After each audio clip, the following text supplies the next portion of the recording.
ఇంకా పిల్లల్ని స్కూల్కి పంపించిన తర్వాత ఇంకా మా వారు నేనైతే సరుకులు తీసుకురావడానికి మా క్యాంపస్కి అయితే వెళ్ళామండి. ఇంకా అక్కడ వెళ్ళిన తర్వాత మా వారు నేను ఒక్కొక్కరు ఒక్కొక్క సైడ్ అయితే సర్చ్ చేసుకుంటూ తీసుకుంటున్నాం, ఎందుకంటే టైం అయిపోతుంది కదా అన్నట్టు. చాలా బాగుంటుందండి మా క్యాంపస్ అయితే, ప్రతి ఒక్కటి దొరుకుతుంది అక్కడ. మనకు ఏది కావాలన్నా సరే వంటకు సంబంధించిన పిల్లలకి కిడ్స్కి ఏది ఎనీవేర్ ఏదైనా సరే దొరుకుతుంది. సో అందువల్ల మంత్లీ మేము అక్కడికే వెళ్ళి తెచ్చుకుంటాము. ఇంకా షాపింగ్ అయితే కంప్లీట్ అయిపోయింది, బయటకు అయితే వచ్చేస్తున్నామండి. ఇక్కడికి వెళ్తున్నాం, ఇటు తీసుకెళ్తున్నాం ఎందుకు? ఉంటాయి కదా మాకే ఏవో బాధ్యతలు, అవే ఉంటాయి, అవన్నీ తీసుకురావడానికి వెళ్తున్నాము. దా నేను వెళ్తున్నాను, నువ్వు వస్తున్నావు. ఎక్కడికి? ఏం తీసుకోవాలి? ఏం తీసిస్తావు? ఏదో ఒకటి మీరు అడిగింటారు, మర్చిపోతారు, ఇంట్లో పోతేనే మళ్ళీ అడుగుతారు. ఇంక అందుకని మాకు గుర్తొచ్చిన మేమనే తీసేయాలి కదా.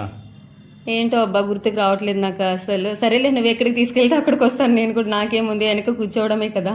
కూర్చో ఎండలు వెనక సంపేస్తున్నాయి, వెనకాల బాగా కూర్చో చల్లగా. అవునబ్బా, అసలు చూడలేకపోతున్నాను, చాలా ఎండలు అయిపోయిందండి, అసలు కళ్ళు తెరిచి చూడలేకపోతున్నాము.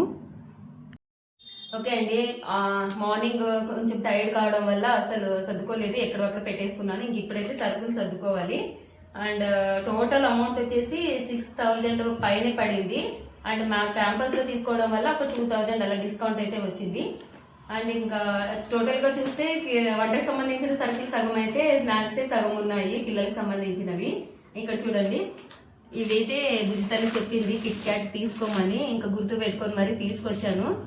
అండ్ ఇది వచ్చేసి మా క్యాంపస్లో ప్రతిసారి తీసుకొచ్చుకుంటాను నేను వెళ్ళినప్పుడల్లా, సోన్ పాపిడి చాలా బాగుంటుంది అండ్ ఫ్లేవర్ చాలా ఇష్టం. ఇది వచ్చేసి వంటకు సంబంధించిన సరుకులు.